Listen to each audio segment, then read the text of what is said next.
मंत्री महोदयांच्या उपस्थितीमध्ये मला हे सांगता येते आणि ते फडणवीस साहेबांचे लाडके आहे, त्याच्यामुळे त्यांच्या कानात जे जाईल ते थेट मुख्यमंत्र्यांच्या कानामध्ये जाणार आहे.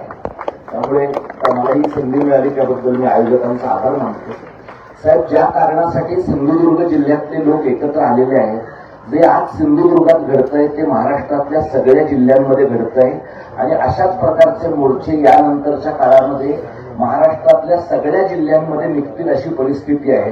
कारण सगळ्या ठिकाणी शून्य शिक्षकी शाळा निर्माण होणं, संच मान्यतेचे प्रश्न निर्माण होणं आणि तालुक्यांच्या आणि जिल्ह्याच्या पातळ्यांवर जी इंग्रजी माध्यमाच्या शाळांची दुकानं निघालेली आहेत, त्या दुकानांच्यामुळे अनुदानित अशा सरकारच्या शाळा आणि खासगी अनुदानित मराठी शाळा बंद पडण्याचा प्रश्न महाराष्ट्रात इतका मोठा झालेला आहे की यानंतरच्या काळात सर आपण आडनावाचेच मराठी लोक राहण्याची भीती निर्माण झालेली आहे. ही जी गरीब मुलं, मगाशी साहेब तुम्ही येण्याच्या अगोदर 2 मुली ज्या बोलल्या, त्यातल्या एका मुलीच्या बोलण्यामध्ये अगदी अश्रू होते की आमचं शिक्षण थांबेल.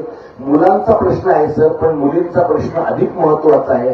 कारण गावाच्या बाहेर जायचं झालं की मुलींचं शिक्षण पालकांकडून थांबवलं.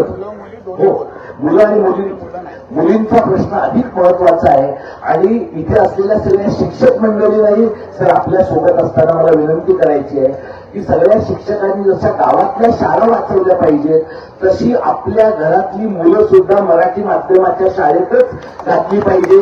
तुम्ही गरिबांची मुलं जिल्हा परिषदेच्या शाळेत घाला असं म्हणाल आणि स्वतःची मुलं क्वालिफिकेशन घ्यायचे असेल मोठं काय करायचं? इंग्रजी अत्यंत चांगलं सर मराठी माध्यमाच्या शाळांमध्ये आपल्या झेडपीच्या शाळेत शिकवतात.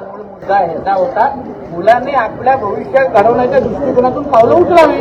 या दृष्टीनं साहेब तुमचं जे काही सहकार्य होईल या जिल्ह्यातल्या लोकांना, ते त्यांना पुढचं आंदोलन न करता होईल. हो, आम्ही सगळे जिल्ह्याचे अगदी अगदी मार्गदर्शन करणाऱ्या लोकांनी नोंद घ्यावी. हा जिल्हा तुमचा आहे सर, महाराष्ट्र आपल्या सगळ्यांचा आहे, आपल्या सगळ्यांचा आहे आणि हा महाराष्ट्र आपलाच राहील अशी आपण नक्की काळजी घेऊया.